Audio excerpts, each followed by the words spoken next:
1045, the team, your home for New York sports. The Subway Series is going on. The trade deadline is behind us. We've got Jared Diamond. He covers Major League Baseball, including the Mets and the Yankees, for the Wall Street Journal. Jared, it's day one of the new era of the Yankees. What were your takeaways from yesterday's trade deadline? I give a lot of credit to Hal Steinbrenner for authorizing this fire sale, something that, honestly, I didn't think he was going to do. I really thought that Steinbrenner was going to force Brian Cashman to stay the course, try to keep winning. I really thought Aroldis Chapman was going to be the only big trade they made. And I think that sweep they suffered in Tampa Bay really put the nail in the Yankees' coffin and convinced Hal Steinbrenner that, look, this team is not going anywhere. We have to start looking toward the future. And he gave Brian Cashman, a general manager who you don't often get to see how good he really is, an opportunity to go out and really work. And he had a great week. Jared, were there any moves, any guys on the roster still that you thought should have been moved yesterday? Not necessarily. I'm sure the Yankees fielded offers for guys like Brian McCann, probably Nathan Eovaldi, maybe Michael Pineda as well. I don't think those are guys that had to be moved. The players that I thought really had to be moved were Beltran, Miller, Chapman, and Nova, and those are the players they did move. And look, we'll see what happens in the offseason. There might be some more. The Yankees still looking to unload some more pieces as we head into next year as well. The Yankees clearly have the long play in mind. They're trying to build a team like the one they had in the late 90s, and that was a team made up largely of their own homegrown talent and a few choice free agents, and that's what the Yankees are trying to do here. Any prospects in particular, Jared, you're most excited about? Well, it has to be Clint Frazier, the outfielder they got from Cleveland for Andrew Miller, just because he's the closest. He's in AAA now. He's a guy that the Yankees believe could be in the big leagues next season. He has rocketed through the minor leagues. He's only 21 years old already in AAA. He's the youngest player on the Scranton roster already right now. I expect we're going to see him probably in 2017, and he's the one that I think fans should be really excited about because he could make an impact really soon. Some of these other guys like Gleyber Torres, who they got from the Cubs, these are younger players. They're single-A guys, more of a hope and a prayer, whereas Clint Frazier is just about a finished product. Jared Diamond with us from the Wall Street Journal. It's Levack and Wolf, 1045 The Team. All right, so Clint Frazier is the best guy that they brought in. You're thinking as early as next season we see him in the bigs. This year, there's a lot of our callers, a lot of me, who want to see Aaron Judge, who want to see Gary Sanchez. Now, I know Sanchez is probably going to get the DH. Do you think we see Judge, or is he still going to go sit down there and wait? Well, Brian Cashman explicitly named Gary Sanchez, Aaron Judge, and Tyler Austin as three players he expects to get at-bats in the major leagues this year now that Carlos Beltran is gone. In terms of Gary Sanchez, I would expect to see him in the major leagues as soon as tomorrow. They're planning on bringing him up soon. Brian Cashman said Wednesday is a possibility. Aaron Judge has been on the DL. He's about to come off the minor league DL, I think maybe today or Wednesday or Thursday, just sometime this week. So assuming he continues hitting the way he was before his injury, I think you'll see him in the major leagues soon as well, maybe later this month, definitely when rosters expand in September. So I would be surprised if you don't see Judge, Sanchez, and Tyler Austin, who doesn't get as much attention but's having an excellent year at AAA. I think you'll see all three of those guys this year. Jared, let's talk about the Mets. They get Jay Bruce. Can he be a similar spark to the team this year like Cespedes was last year? I don't think you could ever expect anyone to do what Cespedes did last year. That was something we may never see again for a long time. That last year with Cespedes was the closest thing you could see to one player carrying a baseball team on his back. You just can't expect anyone to do that. But Jay Bruce is a nice piece. He's leading the National League in RBIs. He has the power. He's having a very good season, the best season he's had in maybe 3 years or so. He's not a perfect fit for the Mets. He's got outfield defense is going to be a problem. They still don't really have a center fielder, but I still like the move because they really didn't necessarily give up that much. I know some Mets fans were high on Dellin Herrera, the second base prospect that they gave up to get him, but let's face it, Jay Bruce is a major league power hitter. Dellin Herrera's ceiling is probably not what Jay Bruce is already right now, and you're going to have Bruce again next season as well. So we'll see how it goes. The Mets are in trouble. I mean, they have a ways to go. They've been fading fast. Maybe Jay Bruce is that spark. Really what it's going to come down to, though, is other guys starting to hit because their lineup has been so bad for so long. Jared Diamond from the Wall Street Journal covers Major League Baseball, Mets, Yankees. So, Jared, I'm listening to some of the broadcasters this morning as I'm driving in, and they're saying one of the biggest detriments to the Mets is that their farm team is in Vegas, and you just can't call guys up. Like the Yankees can just bring people up from Wilkes-Barre, no problem, but the Mets can't. Is that something you think the Mets will address at some point? Well, it's not ideal, and the Mets never wanted to be in Las Vegas, and they don't want to be there now.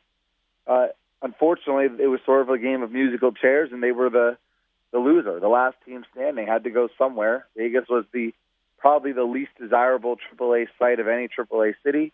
Unfortunately, the Mets ended up there. It's not great, but I don't really see which prospects they're trying to call up that they can't get up. It's not as if they're trying to bring up any stars from AAA right now. You know, they don't really have anyone at that level who I think is really major league ready to be helped in a big way. So it's not ideal, but I don't really see that as a reason why the Mets have struggled or as a huge detriment right now. Jerry, last night Yankees won, which means my partner Jeff Levack is going to be unbearable today. I don't know why you would say such a thing. Is that encouraging? Can they build on it?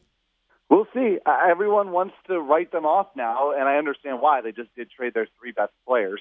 Yeah. They're clearly waving the white flag on 2016, but there's still talent here. It's not like this is not a disastrous team. They still have an excellent closer in Dellin Betances, which is remarkable considering they already traded two elite closers, and they still have an elite closer there. They did add Tyler Clippard, who's a solid little setup man. If they could start hitting, if they get some production out of guys that have struggled all year, namely Mark Teixeira, maybe even Alex Rodriguez, if he ever gets off the bench, which I don't know if it's ever going to happen.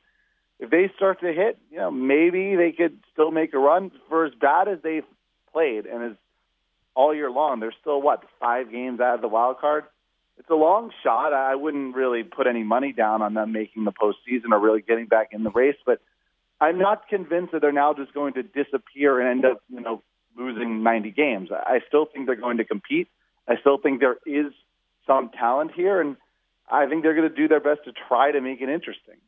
Jared Diamond of the Wall Street Journal, and you're home for Yankees baseball, 104.5 The Team. So Jared, Dellin Betances grabs the mantle last night. He's officially the closer.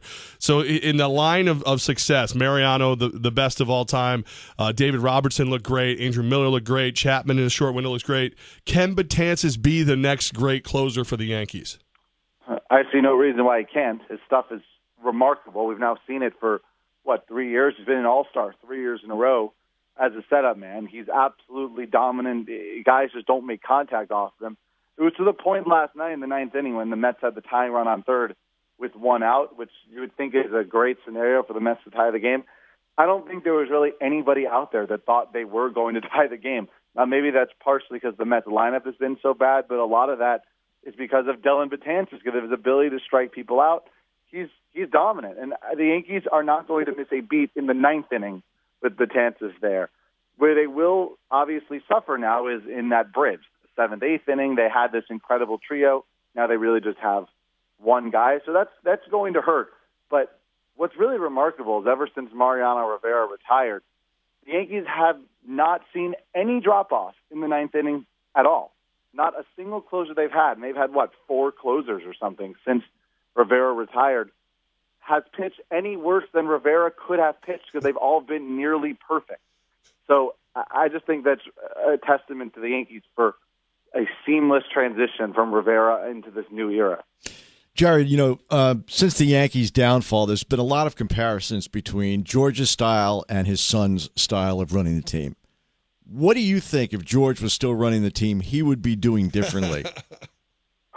I think if George was still running the team, they'd be in a much worse position today than they are, because he probably wouldn't have sold. He would have said, let's go for it, because that's not what George did, sell. He never really did that.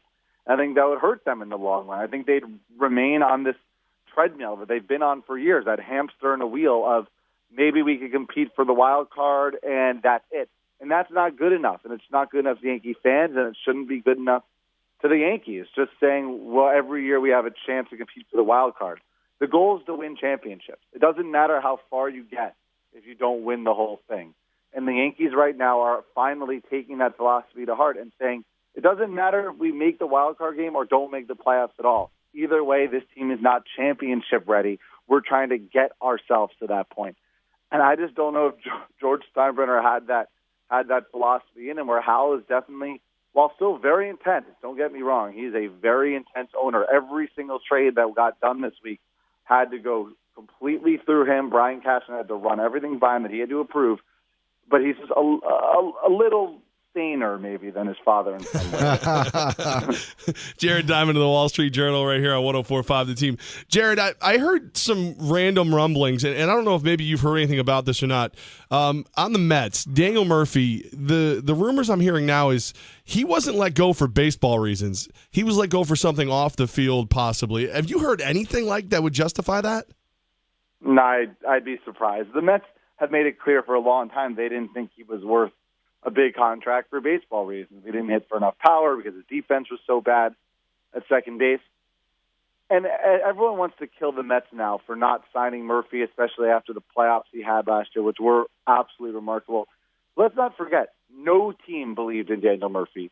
The contract he got from Washington was only 3 years, $30 million, which sounds like a lot, but really isn't that much for a player like that, especially a player who's producing the way he has, which is at an MVP level this year. So really the Mets are just one of 30 teams who saw major flaws in Daniel Murphy's game. And it just seems that last October he found something that clicked, and he's been able to carry it over, and it's to the Nationals' benefit. It's, like I said, he's probably going to be the MVP of the NL. Jared Diamond, he reports for the Wall Street Journal, which just makes sense. The guy's money. Great stuff. We really appreciate your time. You got it. Anytime.